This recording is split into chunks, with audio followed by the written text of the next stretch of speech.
बात का बहुत गर्व है कि वो संयुक्त राष्ट्र के संस्थापक देशों में से एक है।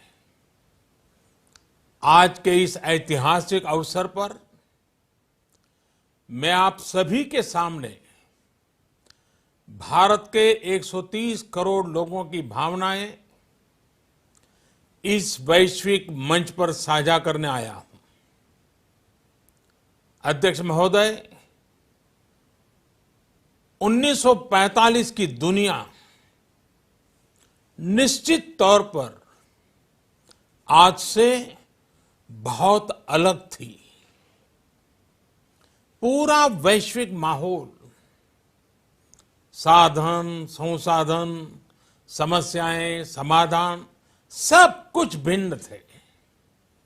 ऐसे में विश्व कल्याण की भावना के साथ जिस संस्था का गठन हुआ, जिस स्वरूप में गठन हुआ, वो भी उस समय के हिसाब से ही था। आज हम एक बिल्कुल अलग दौर में हैं। 21वीं सदी में हमारे वर्तमान की, हमारे भविष्य की आवश्यकताएं और चुनौतियां अब कुछ और है। इसलिए आज पूरे विश्व समुदाय के सामने एक बहुत बड़ा सवाल है कि जिस संस्था का गठन तब की परिस्थितियों में हुआ था, उसका स्वरूप क्या आज भी प्रासंगिक है? सदी बदल जाए और हम न बदलें तो बदलाव लाने की ताकत भी कमजोर हो जाती है। अगर हम बीते 75 वर्षों में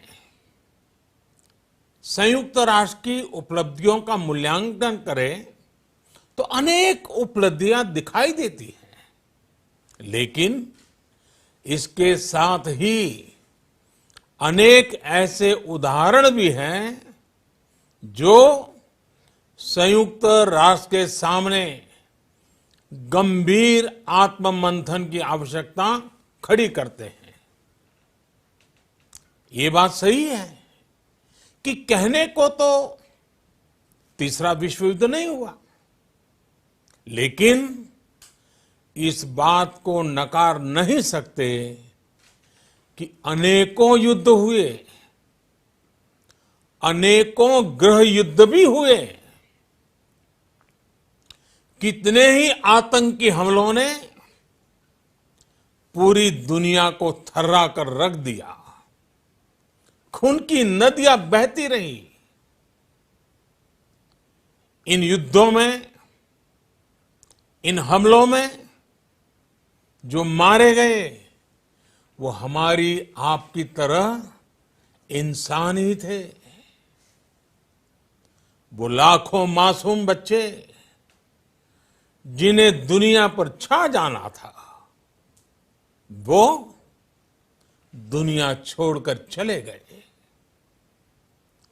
कितने ही लोगों को अपने जीवन भर की पूंजी गंवानी पड़ी, अपने सपनों का घर छोड़ना पड़ा। उस समय और आज भी संयुक्त राष्ट्र के प्रयास क्या पर्याप्त थे? पिछले 8-9 महीने से पूरा विश्व कोरोना वैश्विक महामारी से संघर्ष कर रहा है।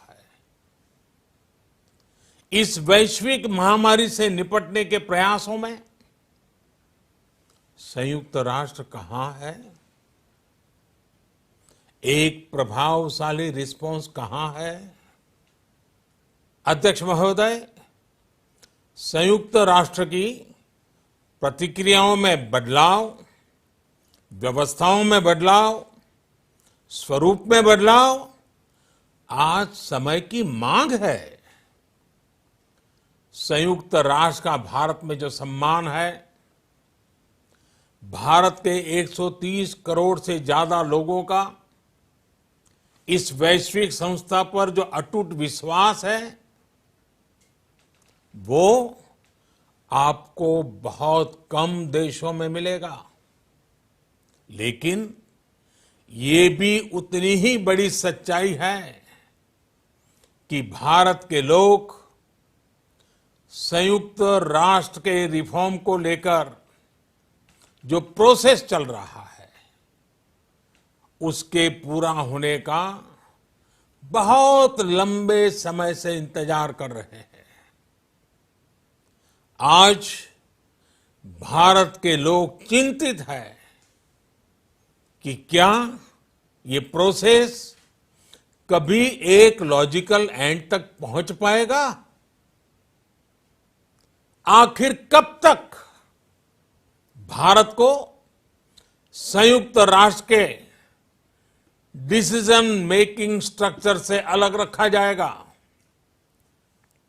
एक ऐसा देश जो दुनिया का सबसे बड़ा लोकतंत्र है, एक ऐसा देश जहां विश्व की 18% से ज्यादा जनसंख्या रहती है, एक ऐसा देश जहां सैकड़ों भाषाएं हैं, सैकड़ों बोलियां हैं, अनेकों पंथ हैं, अनेकों विचारधारा हैं, जिस देश ने सैकड़ों वर्षों तक वैश्विक अर्थव्यवस्था का नेतृत्व करने और सैकड़ों वर्षों की गुलामी दोनों को जिया है।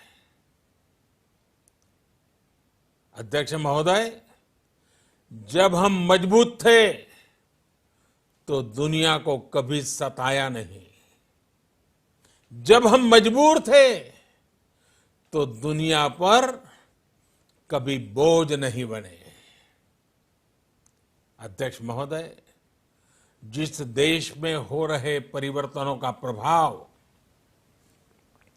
दुनिया के बहुत बड़े हिस्से पर पड़ता है, उस देश को आखिर कब तक इंतजार करना पड़ेगा?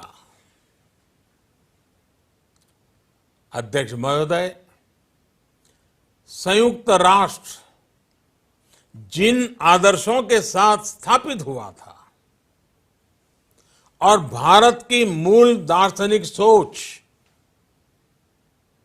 बहुत मिलती जुलती है, अलग नहीं है। संयुक्त राष्ट्र के इसी हॉल में ये शब्द अनेकों बार गूंजा है, वसुधैव कुटुंबकम। हम पूरे विश्व को एक परिवार मानते हैं। यह हमारी संस्कृति, संस्कार और सोच का हिस्सा है। संयुक्त राष्ट्र में भी भारत ने हमेशा विश्व कल्याण को ही प्राथमिकता दी है। भारत वो देश है जिसने शांति की स्थापना के लिए लगभग 50 पीस कीपिंग मिशंस में अपने जांबाज सैनिक भेजे। भारत वो देश है जिसने शांति की स्थापना में सबसे ज्यादा अपने वीर सैनिकों को खोया है। आज प्रत्येक भारतवासी संयुक्त राष्ट्र में अपने योगदान को देखते हुए संयुक्त राष्ट्र में अपनी व्यापक भूमिका भी देख रहा है। अध्यक्ष महोदय, 2 अक्टूबर को international day of non violence और 21 जून को इंटरनेशनल डे ऑफ योगा, इनकी पहल भारत ने ही की थी। Coalition for disaster resilient infrastructure और इंटरनेशनल सोलर अलायंस, ये भारत के ही प्रयास है। भारत ने हमेशा पूरी मानव जाति के हित के बारे में सोचा है, न कि अपने निहित स्वार्थों के बारे में। भारत की नीतियां हमेशा से इसी दर्शन से प्रेरित रही है। भारत की नेबरहुड फर्स्ट पॉलिसी से लेकर एक्ट ईस्ट पॉलिसी तक, security and growth for all in the region, इसकी सोच, या फिर इंडो पैसिफिक क्षेत्र के प्रति हमारे विचार, सभी में इस दर्शन की झलक दिखाई देती है। भारत की पार्टनरशिप का मार्गदर्शन भी यही सिद्धांत तय करता है। भारत जब किसी से दोस्ती का हाथ बढ़ाता है तो वो किसी तीसरे के खिलाफ नहीं होती। भारत जब विकास की साझेदारी मजबूत करता है तो उसके पीछे किसी साथी देश को मजबूर करने की सोच नहीं होती। हम अपनी विकास यात्रा से मिले अनुभव साझा करने में कभी पीछे नहीं रहते। अध्यक्ष महोदय, पैंडेमिक के इस मुश्किल समय में भी भारत की फार्मा इंडस्ट्री ने 150 से अधिक देशों को जरूरी दवाइयां भेजी हैं। विश्व के सबसे बड़े वैक्सीन उत्पादक देश के तौर पर आज मैं वैश्विक समुदाय को एक और आश्वासन देना चाहता हूं। भारत की वैक्सीन प्रोडक्शन और वैक्सीन डिलीवरी क्षमता पूरी मानवता को इस संकट से बाहर निकालने के लिए काम आएगी। हम भारत में और अपने पड़ोस में फेज 3 क्लिनिकल ट्रायल्स की तरफ बढ़ रहे हैं। वैक्सीन की डिलीवरी के लिए कोल्ड चेन और स्टोरेज जैसी क्षमता बढ़ाने में भी भारत सभी की मदद करेगा। अध्यक्ष महोदय, अगले वर्ष जनवरी से भारत सुरक्षा परिषद के अस्थायी सदस्य के तौर पर भी अपना दायित्व निभाएगा। दुनिया के अनेक देशों ने भारत पर जो विश्वास जताया है, मैं उसके लिए सभी साथी देशों का आभार प्रकट करता हूं। विश्व के सबसे बड़े लोकतंत्र होने की प्रतिष्ठा और इसके अनुभव को हम विश्व हित के लिए उपयोग करेंगे। हमारा मार्ग जन कल्याण से जग कल्याण का है। भारत की आवाज हमेशा शांति, सुरक्षा और समृद्धि के लिए उठेगी। भारत की आवाज मानवता, मानव जाति और मानवीय मूल्यों के दुश्मन आतंकवाद, अवैध हथियारों की तस्करी, ड्रग्स, मनी लॉन्ड्रिंग के खिलाफ उठेगी। भारत की सांस्कृतिक धरोहर, संस्कार, हजारों वर्षों के अनुभव हमेशा विकासशील देशों को ताकत देंगे। भारत के अनुभव भारत की उतार चढ़ाव से भरी विकास यात्रा विश्व कल्याण के मार्ग को मजबूत करेगी। अध्यक्ष महोदय, बीते कुछ वर्षों में रिफॉर्म, परफॉर्म, ट्रांसफॉर्म इस मंत्र के साथ भारत ने करोड़ों भारतीयों के जीवन में बड़े बदलाव लाने का काम किया है। यह अनुभव विश्व के बहुत से देशों के लिए उतने ही उपयोगी हैं जितने हमारे लिए। सिर्फ 4-5 साल में 400 मिलियन से ज्यादा लोगों को बैंकिंग सिस्टम से जोड़ना आसान नहीं था, लेकिन भारत ने ये करके दिखाया। सिर्फ 4-5 साल में 600 मिलियन लोगों को ओपन डेफिकेशन से मुक्त करना आसान नहीं था, लेकिन भारत ने ये करके दिखाया। सिर्फ 2-3 साल में 500 मिलियन से ज्यादा लोगों को मुफ्त इलाज की सुविधा से जोड़ना आसान नहीं था, लेकिन भारत ने ये करके दिखाया। आज भारत डिजिटल ट्रांजैक्शन के मामले में दुनिया के अग्रणी देशों में है। आज भारत अपने करोड़ों नागरिकों को डिजिटल एक्सेस देकर एम्पावरमेंट और ट्रांसपेरेंसी सुनिश्चित कर रहा है।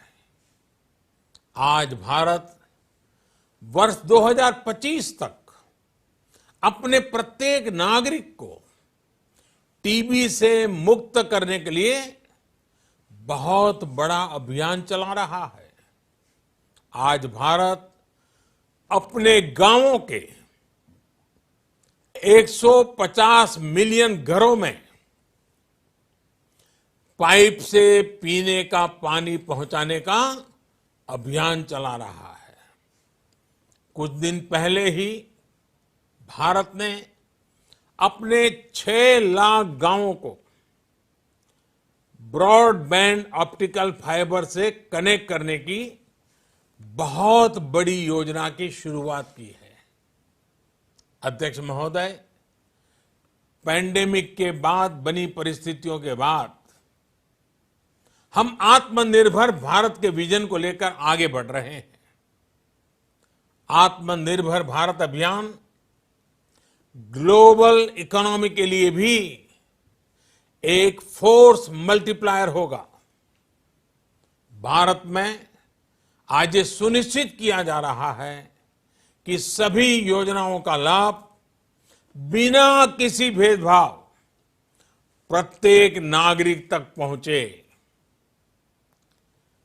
विमेन एंटरप्राइज और लीडरशिप को प्रमोट करने के लिए भारत में बड़े स्तर पर प्रयास चल रहे हैं। आज दुनिया की सबसे बड़ी माइक्रो फाइनेंसिंग स्कीम्स का सबसे ज्यादा लाभ भारत की महिलाएं ही उठा रही हैं। भारत दुनिया के उन देशों में से एक है जहां महिलाओं को 26 वीक्स की पेड मैटरनिटी लीव दी जा रही है। भारत में ट्रांसजेंडर्स के अधिकारों को सुरक्षा देने के लिए भी कानूनी सुधार दिए गए हैं। अध्यक्ष महोदय, भारत विश्व से सीखते हुए, विश्व को अपने अनुभव बांटते हुए आगे बढ़ना चाहता है। मुझे विश्वास है कि अपने 75वें वर्ष में संयुक्त राष्ट्र और सदस्य सभी देश इस महान संस्था की प्रासंगिकता बनाए रखने के लिए और प्रतिबद्ध होकर काम करेंगे। संयुक्त राष्ट्र में संतुलन और संयुक्त राष्ट्र का सशक्तिकरण विश्व कल्याण के लिए उतना ही अनिवार्य है। आइए संयुक्त राष्ट्र के 75वें वर्ष पर हम सब मिलकर अपने आप को विश्व कल्याण के लिए एक बार फिर समर्पित करने का प्रण लें। धन्यवाद। तो मार्क, ये लगभग 22 मिनट का प्रधानमंत्री का संबोधन, जिसमें संयुक्त राष्ट्र पर से कुछ सवाल भी, संयुक्त राष्ट्र से उम्मीदें भी, और संयुक्त राष्ट्र को यह भी कि भारत की क्या भूमिका रही है, आगे भारत क्या भूमिका निभाने वाला है, इसका पूरा बिल्कुल एक तरह से कहें तो उनके संबोधन में सब कुछ का जिक्र था और बड़ा ही एक कॉम्पैक्ट सा, जिसे कहते हैं compact address. There was a clear message in fact that reforms are necessary, right?